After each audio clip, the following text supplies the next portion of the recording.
আজ অনেক সকাল সকাল ঘুম থেকে উঠে পড়েছি। কোনো রকম দেরি না করে কিন্তু ব্রেকফাস্টটা তাড়াতাড়ি সেরে ফেললাম। আজকে একটা জায়গা যাওয়ার আছে, তো পুরো ফ্যামিলি একটা সবাই মিলে ঘোরাঘুরি আর কি। আমি চলে গেছি আজকে ছোটো ফুপুর বাড়ি। তো আমার ফুপুর মেয়েগুলো আছে, আমার দিদি, ওদের বাচ্চাগুলোকে চকলেট দিলাম, চকলেট নিয়ে গেছিলাম। তারপরে কিন্তু সকলকে সুন্দর করে ফ্রুটি মানে জুস সার্ভ করলাম, আমিও খেয়ে নিলাম। তারপর উপরে চলে এলাম। উপরে ঘর হয়েছে, তো এখানে কিন্তু খুব সুন্দর একটা ভিউ তোমরা দেখতেই পাচ্ছ। আমার কিন্তু খুবই ভালো লেগেছে, ব্যালকনির ধার থেকে কিন্তু দেখতে খুব ভালোই লাগছে। তারপরে আমরা কিন্তু সকলে মিলে খেতে বসে গেছি। অনেক রকমই আইটেম ছিল, লুচি, চিকেন, তারপরে ছোলার ডালের তরকারি, মিষ্টি, বোঁদে, দই, সব রকমই ছিল। পুরো ফ্যামিলির সাথে কোথাও ঘুরতে যাওয়ার মজাটাই কিন্তু আলাদা। আমরা কিন্তু মাঝে মধ্যেই এরকম আউটিং রাখি পুরো ফ্যামিলির সাথে।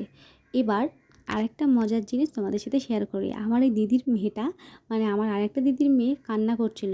এ এমনভাবে অবাক হয়ে দেখছে, ভাবছে যে কী যে হয়ে গেল। এবার চলো দুপুরের খাবারটা খেয়ে ফেলা যাক। দুপুরে কিন্তু আমি শুধু ভাজাভুজি দিয়ে খেয়েছি, মাছ ভাজা, ডিম ভাজা, আর একটা ছিল একটা উচ্ছে আলুর একটা সবজি। আরও অনেক আইটেম ছিল, আমি কিন্তু এই দিয়েই খেয়েছিলাম। আর শেষ পাতে খেয়ে নিয়েছিলাম দই। বিকেলবেলা এত বৃষ্টি নেমে গেল।